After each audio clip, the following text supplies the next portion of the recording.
Y'all know if we're waiting on anybody else?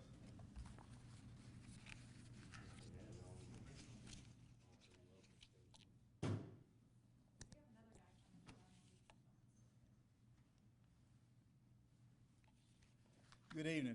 I want to recap a little bit, correct a few errors we made this morning in the release early this morning. So I'm just going to go through the whole release here, and then we'll open it up for questions at the end. On January 2nd, 2021, officers with the Lindale Police Department responded to several calls for service regarding a dark-colored Volkswagen Jetta near the intersection of FM 849 and Interstate 20 near the Hideaway subdivision west of Lindale. He'd been reported to be displaying a firearm out the sunroof of the vehicle. Lindale police officers, we first reported this morning that they got in pursuit. They never laid eyes on the vehicle. They were headed to the area but never observed the vehicle.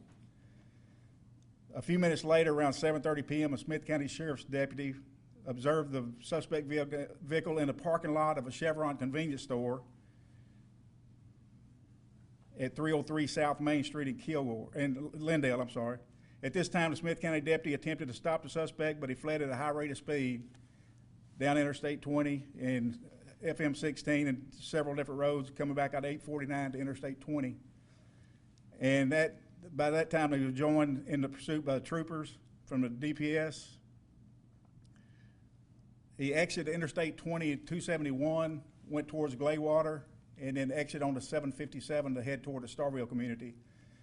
They reached speeds in excess of 100 miles an hour, and believe it or not, the Volkswagen Jetta had one donut, or the little spare tire on it, which finally gave way at the intersection of FM 757 and Highway 16, which caused him to go, as y'all saw out there earlier today, through the neighbor's yard next to the church. And he was rammed at that time by a DPS unit, which we believe that numerous of airbags in the vehicle and the Volkswagen deployed, and so the shotgun was left behind. We believe it helped dislodge the shotgun from him being able to get out with the shotgun. A perimeter was established with local law enforcement. We had canines and drones deployed in that area for several hours. We put deputies in the woods, and I've since found out we found one of his shoes or a boot he was wearing, which was outside the perimeter that we had set up. So we believed he'd been, after about 2 hours, we knew he had been outside our perimeter. So we then just monitored the roadways up until early this morning.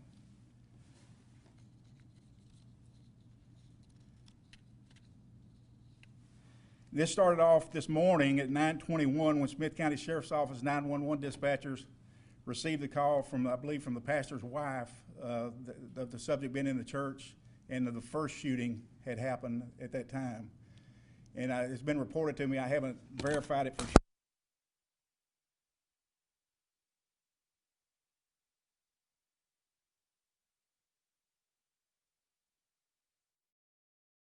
The gunshots as he was exiting the church when he was chasing another one of the victims around the corner, the one that had sustained non-life-threatening injuries.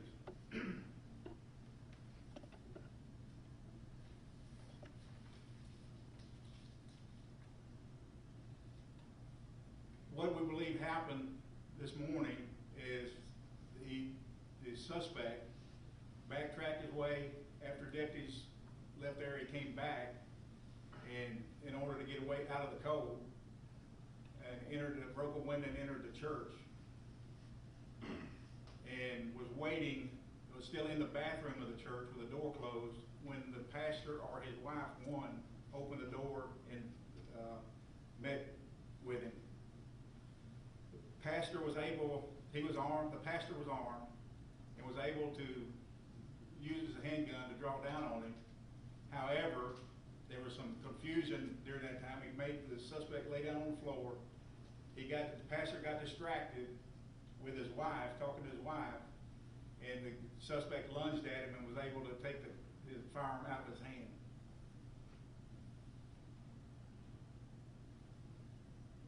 As I just said a little bit earlier, as the suspect was leaving the church, the fellowship hall portion of the church, he was shooting at another victim, the one with the non-life-threatening injuries. As he was leaving the church, he turned right to go in front of the sanctuary, and he had a firearm. He was armed himself, but would never had the opportunity to use it. But his injuries are all consistent with him running away from the suspect who was pursuing him.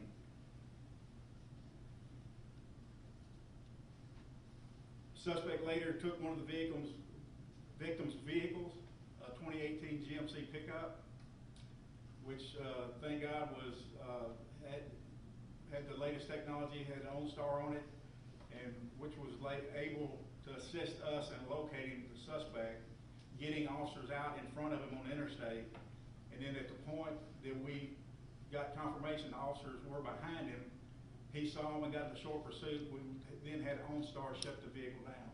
So, arrest affidavits were presented to 241st State District Judge Jack Skeen this afternoon late. Judge Skeen issued warrants charging 21-year-old Mytrez, spelled M-Y-T-R-E-Z, Deontay, D-E-U-N-T-E, Woolen, W-O-O-L-E-N, with 3 counts.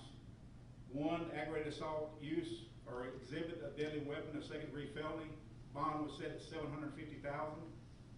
Aggravated assault causes serious bodily injury, a second-degree felony, bond $750,000. And 1 count of capital murder, a first-degree felony, bond at $2 million. Justice of the Peace, Precinct Number 2, Judge Andy Dunklin held an inquest and ordered an autopsy on the victim, which had been performed by local pathologists here in Smith County. And that's pretty much all I've got right now, except one other thing. The deceased, we are going to give the identity of the deceased, Pastor Mark Allen McWilliams, 62 of Frankston. And with that, I'll open it up to any questions you may have. Sheriff, can you slowly spell the name of the suspect, please, for us? Okay, the spelling, we're going to give you a press release, just like I've got here, as you leave the courtroom here. Or do you need it right now to send out? It would help to have. Okay, Mytrez, M like Mary, Y-T-R-E-Z. Deontay, D-E-U-N-T-E. Last name Woolen, W-William, O-O-L-E-N.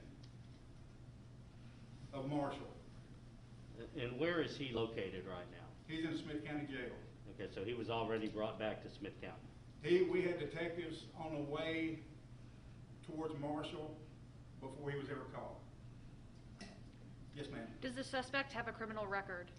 I can't go into releasing criminal records. If you can get that from your own independent information, we're not allowed to release criminal histories.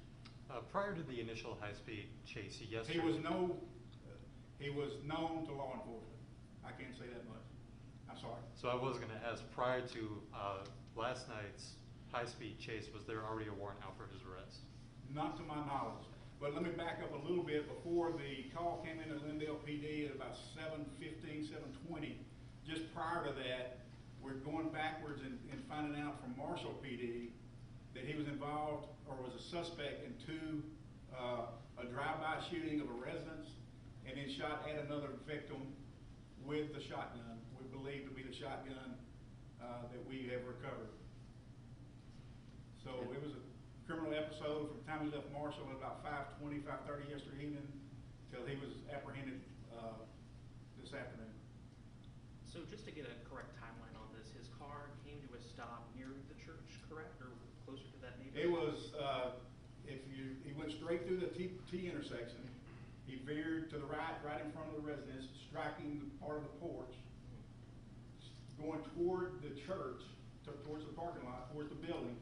And at that time, he was hit by a DPS unit and knocked into the wooded area adjoining the church parking lot. And so from there, he runs into the woods? He runs into the dense woods right there. And then the perimeter's set up, and then at some point, your deputies are searching the area, you don't find him. And Right. At some point, The K-9 got on a tracked the suspect toward a creek, and that's where we found some of the footwear, or either a shoe or a boot belonging to what we believe belonged to the suspect. yeah. And then at some point, he finds his way back to the church, breaks the window, and that's how he got to where he was then. Yeah. As the sheriff of this county, what's your reaction to just how this has all played out and an innocent man, a pastor who's loved by many people, lost his life today? Well, here in Smith County, we hope things like that, if they gotta happen somewhere else, but just fortunately, it did happen. But we're very fortunate to have the law enforcement that we have here, the citizens we have here to report things like that and have it come to a quick conclusion. It's relatively quick, even though it's still in the infancy stage or incipient stage of the investigation right now. Still a lot of work to be done. This is when the work really starts. We'll be working on this for weeks, and when we have a homicide, especially like this, it's all hands on deck. We don't send 2 detectives out to the crime scene. We send everybody we've got, and that's what we attribute to having over a 100% homicide clearance rate since January 2013. So Larry, the black Jetta, was that owned by the suspect? That's still part of the investigation, Alan.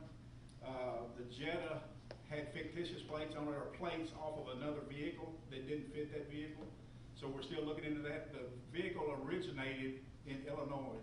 It's the last place it was registered, and that was 2 years ago. But it had plates like it was on a Lexus, I believe, or something like that. At any point last night, did your deputies check the church? I'm sure they checked the church and the surrounding area immediately. Yeah, that would have been one of the first things you do check out, especially. But we know from information that we have now that he came back later. And I will say I'm not going to say he made a confession. A confession to me is like when you confess in church. That's 100% truth. I've never, in my 44 years in law enforcement, believe I've got a confession from a defendant. He is making statements that we need to pursue this investigation, but that's where I leave it at that. Do you have a description of him? Larry can get it for you before we leave. To be clear, the time of the shooting, the service had not started, right? The church service had not started. To my knowledge, there were only 4 people there, I believe, when this happened. There was a pastor, his wife, and 2 other white males. Is the timeline of when he broke back from the church still just somewhere between 10:30 at night and 9:20 in the morning? It's going to be after 10:30 now because troopers were still there working the crash scene up until about 2 a.m. Can that be narrowed down at all? What difference does it make? You know, he came back and broke into church, but it was after 2 a.m. It was somewhere between 2 a.m. and 9 a.m. And if we ever able to tie that down with him in a statement, we maybe can get it to you, but, you know, that might be something we're able to tie it up later, but that's going to be something he's got to give us the information on. We do know he wasn't there until after 2 a.m. Is there any word on the condition of the other person that was shot? He's out of surgery. He has wounds through the shoulders, it nicked an artery, and shot in the back. And the suspect that was shot, do you know The suspect, that's another thing, and I'm glad you brought that up. The suspect, we still unsure. The wound, to me, from my past experience, looks like it could have been his hand at the time of either him shooting a gun or tussling over the gun that went off. Looked more like a burn to me instead of a through-and-through shot. But he's been released from the hospital. He's now in the jail. He was released from the hospital relatively quick, and he's been here behind us at our admin office of the sheriff's office for quite some time, but he's in the jail now. Now, there was another person at the church that received some kind of injury. Can you talk about that? The other person that's received an injury was from what we believe trying to run from a fall, injured a shoulder, but it was non-gunshot related. Trying to flee from Yes. the gunman. Right. And sir, you said he lost sight of his shotgun when he was rammed by a DPS truck, Well, correct? that's what we believe. When he was Okay. rammed by the DPS unit, the side and front airbags went off, deployed, which we believe probably dislodged the shotgun from him because he had it when he was in Lindale and was able to stick it out the window, which was reported by at least 3 different separate complainants. And you touched on this as well, but just to confirm, after shooting Pastor McWilliams, he used Pastor McWilliams' firearm to shoot the other victim? Yes, yes. Do we have any idea why he went on this? And violent- shot at Pastor McWilliams' wife, but wasn't She successful. dodged it. Do we know how many times the victims were shot? We're not gonna go into details of that. Yes, sir. Do we have any idea why he went on this violent rampage? Did he offer any insight on possible motive? That's still unknown. That's completely unknown. You said he waved the gun at people in Lindale Mhm. after the Marshall incident. Was there any rhyme or reason? Was he just driving in a parking lot doing, or do we know if there was any reason why he would have been waving the gun? There's really no, I don't even believe he knew the victim that he shot at, the individual. I don't think he even knew him. And it's unclear, Alan, if he even knew the people that lived in the house he shot at. It appears to be all random. Was the pastor's wife one of the ones that was injured? Can you say that? She's the one that had the fall injury. Anything else? The pastor had a gun. I'm assuming he had a carry permit or whatever. I'm not sure. That's something that will come out during the investigation, but Okay. we're not sure at this point. Thank you, Sheriff. Thank you. very much. Thank you. Thank you. And if you would, gentleman here in the gray pullover sweater has your copy. Is there a booking photo that would be